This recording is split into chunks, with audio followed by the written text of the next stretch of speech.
Está escrito assim a palavra de Deus: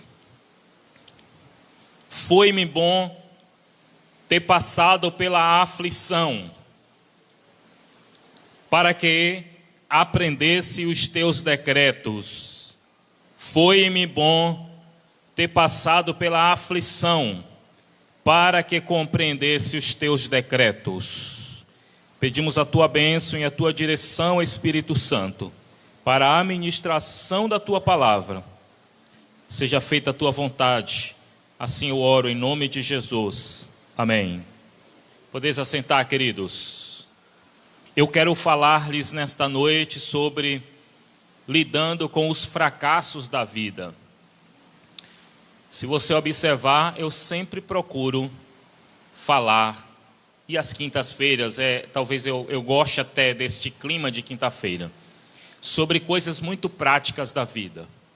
Hoje eu quero ministrar ao seu coração sobre lidando com os fracassos da vida. Talvez lhe assuste essa palavra fracasso, mas nós vamos meditar aqui. Durante a nossa vida, a maior parte de todos nós que estamos aqui, temos várias experiências que pode ser colocada ou ser classificada como fracassos da nossa vida. O texto que nós lemos, o salmista está dizendo: foi bom eu ter passado pela aflição. Em falar que foi bom ter passado por alguma aflição. Eu me recordo do grande teólogo brasileiro, morou no Brasil, mas a sua origem não é brasileira, Russell Shedd. O doutor Shedd, como era conhecido, que já dorme no Senhor. Em um vídeo, eu acredito que ainda esteja no YouTube, o doutor Shedd, ele está muito velho e estava muito doente. E em um vídeo ele recebe os irmãos na sua casa. E ele fala que estava sendo um tempo de muita dor, a sua enfermidade. Mas ele estava muito maravilhado com aquele tempo, porque estava sendo um tempo de muito aprendizado para ele também. Então, como explicar isto, né, irmãos? A frustração, a dor ou desapontamento é quando nós sentimos a não realização dos nossos sonhos e parece que a gente fracassa em algum ponto da nossa caminhada, da nossa trajetória, da nossa vida. Eu quero começar dizendo a vocês que estas experiências que eu estou chamando de fracassos, ela pode ser encarada como uma derrota ou como uma oportunidade para o sucesso. E aí eu quero ir com vocês a um texto de 2 Coríntios, capítulo 4, o verso 8 e o verso 9, que está escrito assim: em tudo somos atribulados, mas não angustiados, perplexos, mas não desanimados, perseguidos, mas não destruídos. Olha o que é que o texto está falando. Em tudo somos atribulados. O texto está falando que em tudo somos atribulados. Não atribulado no sentido pejorativo, porque hoje quando um camarada dá trabalho, a gente fala, que camarada atribulado. Não é isso que o texto está falando. Atribulado no original, segundo o dicionário de Strong, o dicionário de Strong é um dicionário que busca a palavra no original. Hoje nós temos esses recursos à nossa disposição. Existem bíblias que você busca lá o significado da palavra no original. Então, segundo o dicionário de Strong, atribulado significa espremer, pressionar com firmeza. O que Paulo está dizendo é que em tudo nós somos espremidos. Em tudo nós somos pressionados com firmeza. Paulo está falando isso das experiências e das dificuldades da vida. Só que ele diz, em tudo somos atribulados, mas não angustiados. Olha só o que é que Paulo vai dizer ainda. Perplexos. Em tudo somos perplexos. Perplexos é estar sem recursos, estar em dificuldades, estar embaraçado, não saber o que fazer. É isso que Paulo está falando, que há momento da nossa vida que a gente está sem saber o que fazer, que nós somos espremidos. Só que ele vai dizer, mas não desanimados, perseguidos, mas não destruídos. Parece que ele vai aprofundando o seu pensamento em níveis de dificuldade, mas ele finaliza e não destruídos. Agora, a pergunta que eu fiz a mim e faço a vocês: como é possível ser atribulado, ser espremido, ou passar pelas aflições, como o salmista disse, e não estar angustiado? Como é possível estar perplexo e não desanimar? E é sobre este ponto que eu quero falar para os irmãos, que nós vamos lidar com os nossos fracassos. Eu pontuei algumas coisas para mim e quero compartilhar isso com os irmãos. A primeira coisa, eu tenho que aprender a fazer do meu fracasso, da minha experiência difícil, da minha experiência ruim, meu aliado. Eu tenho que usar a minha experiência ruim como ao meu favor. Eu tenho que usar a experiência difícil ao meu favor, para que eu possa, então, fazer como o apóstolo Paulo está dizendo. Quando é que uma experiência ruim, ela não é um fracasso para nós? É possível isso acontecer? É possível. Uma experiência ruim, ela não é um fracasso se ela nos estimular a continuar tentando. Eu estou falando a irmãos aqui, presente e online, que com certeza, em algum momento da sua vida, fracassou em alguma coisa. Fracassou o sonho, o projeto não deu certo, o filho que esperava não veio, a prova que tentou no vestibular não passou, o sonho fracassou. Então, como é que eu faço para esta experiência ser minha aliada? Primeiro, é eu fazer com que o fracasso me estimule a continuar tentando. Como que funciona isso? Não é porque eu tentei uma vez e não deu certo, porque esta experiência não deu certo, não funcionou, que eu devo desistir da vida, que eu devo desistir de tentar novamente.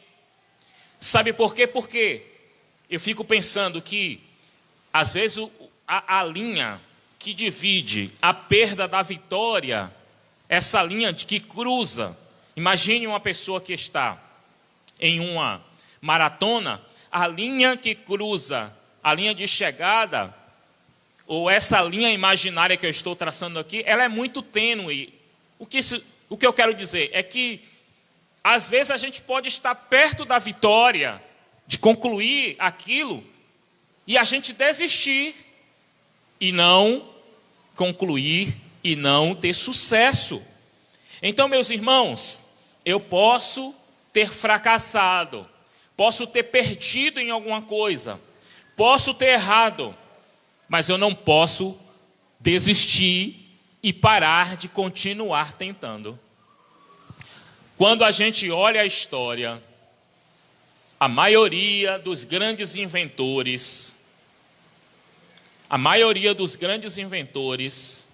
eles precisaram tentar inúmeras as vezes. E eu me recordo aqui, eu não pesquisei para lembrar, para falar aos irmãos, o inventor da lâmpada, ele falhou muitas vezes. E aí um dia perguntaram a ele: como é que você se sentiu errando tantas vezes? Mas não foi uma ou duas, não, foi muitas vezes. Ele falou assim: na verdade eu não errei, eu descobri tantas vezes a forma de não se fazer uma lâmpada. Então, meus irmãos, o fato de ter errado, O fato de ter vivido uma experiência ruim, negativa, um fracasso, não pode nos fazer parar. Precisamos ser estimulados e usar isto em nosso favor para continuar tentando até que dê certo. Olha, não existe fracasso a não ser que a gente deixe de tentar. Se continuar tentando, então essa experiência não foi um fracasso. Muitas das dificuldades, reveses que parece que vai nos destruir, se usado de forma correta, podem ser a coisa que nos leva para o topo e para a vitória. Há coisas que parece que vai nos destruir, que parece que é o nosso fim. A gente pode pegar isto e usar a nosso favor, e pode ser esta situação que pode ser o trampolim, Caio, para nos levar para o topo, entre aspas, e para a vitória. A pedra pode ser uma pedra de tropeço, ou a pedra pode ser uma pedra que a gente use para nos aproximar daquele alvo e do objetivo que nós precisamos chegar. De forma muito objetiva, pela questão do tempo, eu me lembro de uma história que eu li em um livro do escritor, eu não me lembro agora o nome do escritor. Ele fala para a liderança, e ele disse que, ele conta a história, não sei se real, acho que não é real, mas de uma mula que caiu em um buraco. E o dono tentou de todas as formas tirá-la. Colocou. Então aquele dono com muito sentimento e com pena daquele animal falou: olha, a única solução é eu cobri-lo, porque ele vai morrer e aí vai ser menos dor para mim vê-lo sofrendo. E ele começa a jogar terra dentro do buraco. Só que à medida que ele vai jogando terra, ao invés de matar a mula, ela começa a usar aquela terra, colocar para baixo dos pés e começa a subir. E o dono está jogando terra e ela subindo. Quando pensa que não, o animal já está chegando lá na face, então, lá do buraco, salta e sai. Irmãos, é uma ilustração que nos traz à nossa mente e muda a chavinha na nossa mente, que a gente pode usar essa dificuldade que nós estamos enfrentando para ser um trampolim, para a gente lutar e vencer. Mas a palavra de Deus para você nesta noite é: não desista, continue tentando, porque Deus está ao seu lado e vai usar esta situação para a glória do nome dEle. Podemos então, irmãos, fazer com que o fracasso nos estimule a continuar tentando. Em segundo lugar, uma experiência não é um fracasso se por meio dela descobrirmos como melhorarmos e usar esse conhecimento a nosso favor. Em outras palavras, uma experiência não é um fracasso quando nós aprendemos com os nossos erros. Uma experiência ruim, uma perda, uma situação onde nós erramos, não é um fracasso quando nós usamos isto e a gente volta lá e olha novamente e fala: olha, eu errei nisso, isso e nisso. Eu poderia falar para vocês aqui de experiências minhas. Por exemplo, no meu curso técnico, eu fui reprovado em uma matéria. Técnico em edificações, eu estudava em São Paulo. E a matéria era RESMAT, resistência dos materiais, cálculo puro, muito difícil. E eu perdi naquela matéria. E eu tive que terminar o curso e voltar na escola uma vez por semana durante um semestre só para fazer aquela matéria. E pense a vergonha que era. Todo mundo formado e eu, o aluno antigo da turma, chegava lá com o rosto queimando de vergonha e chateado, porque a minha vida ficou parada e eu ter que voltar na escola para fazer uma matéria. Mas eu ficava muito revoltado. E, irmãos, pense numa situação. Mas eu falei, olha, sabe de uma? Eu vou aprender esse negócio. Eu vou aprender e eu vou passar e agora eu vou tirar a nota boa. E parece que foi a matéria que eu fiquei melhor. Parece que foi a matéria que eu fiquei melhor no meu curso. Porque às vezes a dificuldade, irmãos, a gente pode usar ela a nosso favor. E Deus trabalhar em nós e a gente descobrir as nossas falhas e fazer destas fraquezas nossas fortalezas. Sabe, irmãos? Então, quando nós falhamos e a gente volta atrás e a gente percebe onde nós erramos e usa esse conhecimento a nosso favor, isso não foi o fracasso. Isso pode ser o início do sucesso. Porque o maior erro que nós cometemos é não aprender com o primeiro erro e não corrigir. Então nós temos que aprender com o primeiro erro. Onde foi que eu errei? Onde foi que eu pequei aqui? E aí eu vou voltar lá e vou acertar. E isto aí, irmãos, é sinal de crescimento. E isso é muito bom de se ver. Então nós podemos colocar o fracasso, a situação difícil, para trabalhar em nosso favor. Somos nós que vamos gerenciar isto. Estes sentimentos e essas situações, vamos gerenciar isso em nosso favor. Olha, o tempo foi embora ali, mas eu preciso concluir aqui com vocês. O fracasso não é uma experiência ruim, quando nós, por meio dele, nos tornamos pessoas melhores ou pessoas mais disciplinadas. Porque eu já vi pessoas que de alguma maneira errou na sua vida e que pegou aquela experiência para nunca mais voltar a errar. E a gente está falando, por exemplo, de empresários que quebrou uma empresa. Normalmente, um empresário que já faliu, ele terá experiência para talvez nunca mais fazer com que uma empresa quebre novamente. Então, de repente, uma experiência que a gente viveu que não foi tão boa, esse fracasso pode nos tornar pessoas melhores. Pode nos tornar talvez pessoas mais humildes. Pode nos tornar pessoas menos arrogantes. Pode nos tornar pessoas que confiem mais em Deus. Pessoas que vivam uma vida mais aos pés do Senhor. Porque a gente viveu a experiência. E aí eu me recordo de alguns personagens da Bíblia aqui. Eu poderia falar sobre Pedro. Porque Pedro me chama muito a atenção. Porque ele fez promessas a Jesus, dizendo, não, Jesus, todos podem te deixar, mas eu não. Eu não vou te deixar.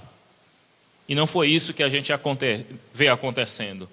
E talvez Pedro tenha ficado com a síndrome do cantar do galo. E toda vez que o galo cantasse, Pedro lembrasse daquela experiência ruim. Agora Pedro, ele vence. Ele lidar com aquela situação, com aquela frustração, com aquela falha da sua vida. E quando a gente olha, por exemplo, para Judas, não. Judas pecou talvez como Pedro também tinha pecado. Mas Judas não soube lidar. Ele não se arrependeu, pelo contrário, ele ficou com um sentimento de culpa e isso o levou à morte. Mas com Pedro foi diferente. Eu poderia citar um outro exemplo, o exemplo de Davi. Davi foi o homem segundo o coração de Deus. Os meus olhos enchem quando eu olho para Davi. Um homem que marcou a nação de Israel. O grande rei Davi. A partir de Davi vem Jesus. Jesus é chamado, inclusive, filho de Davi, porque é da geração de Davi. Mas Davi, ele errou muito feio na sua vida. Davi, um dia, ele comete um adultério com Betseba. E mais do que isso, Davi planeja a morte do marido de Betseba. Entenda-lhe, para que o capitão, estava acontecendo uma batalha, e para que aquele capitão colocasse Urias na frente da guerra, com o propósito específico de que ele fosse ferido e morresse. E foi exatamente isso que acontece. Ele é ferido e morre na batalha. Então está sobre os ombros de Davi um adultério e um homicídio. E Deus vai até Davi, confronta-o através do profeta Natã. E quando Davi é confrontado, Davi ele reconhece dizendo: pequei contra o Senhor. Quando a gente lê o Salmo 51, que é o salmo que Davi fala do seu pecado, a gente vê a dor na alma do salmista, dizendo: eu pequei contra ti somente eu pequei, não retires de mim o teu espírito. E ele vai usar uma expressão, olha, torna a dar alegria, torna a dar-me a alegria da salvação. Ele vai dizer que os seus ossos foram quebrados, tamanha era a sua angústia. E mais, a situação se agrava, porque Deus traz juízo sobre Davi. E aquela criança que havia sido gerada, fruto do adultério, ela estava viva ainda, mas a criança adoece. E quando Davi fica sabendo que a criança adoece, ele se retira, ele se isola e começa em jejum e em oração diante de Deus. Davi está abatido, Davi está angustiado. E quando ele está lá naquela situação, depois já de um período de tempo, Davi fica sabendo que a criança morreu. E quando a criança morre, em 2 Samuel 12, verso 20, está escrito: então Davi se levantou da terra, e se lavou, e ungiu, e mudou de vestes, e entrou na casa do Senhor. Então veio à sua casa, pediu pão, e lhe puseram pão, e comeu. Talvez fica difícil a gente entender, porque até os seus funcionários ficaram sem entender. Mas como? Enquanto a criança era viva, o Senhor não comia. Enquanto a criança estava viva, o Senhor jejuava. O Senhor estava de pranto. E depois que a criança morre, o Senhor se levanta. Mas olha o que é que acontece com Davi. Se levanta da terra, se ungiu, trocou de vestes e entrou na casa do Senhor. Então, meus irmãos, o que é que nós estamos aprendendo? Davi viveu uma experiência duríssima na sua vida, mas Davi soube colocar cada coisa no seu lugar. A hora de estar calado, a hora de chorar, a hora de clamar, a hora de se humilhar e a hora de se levantar da terra e se trocar de vestes e entrar na casa do Senhor e adorar. A palavra de Deus para nós nesta noite, meus irmãos, está nos chamando a gente usar toda experiência e qualquer experiência que tenha sido difícil, negativa na nossa vida, para nos levar para frente. Porque a proposta de Deus é que nós olhemos para frente. Uma coisa faço, esquecendo-me das coisas que para trás ficam, eu avanço para o alvo, pelo prêmio da soberana vocação de Deus. Meus queridos irmãos, que o Espírito continue falando ao seu coração. Como está a sua vida nesta noite? Você viveu alguma experiência ruim, alguma experiência difícil? Isso tem lhe atrapalhado? A minha oração é que todos nós, possamos nesta noite sair com esse entendimento de que isto pode passar a vida toda como uma maldição, como uma pedra de tropeço, ou eu posso usar isto em meu favor e cumprir aquilo que Deus quer que nós cumpramos. Ficamos de pé, vamos finalizar o culto nesta noite, em nome de Jesus. Deus seja louvado.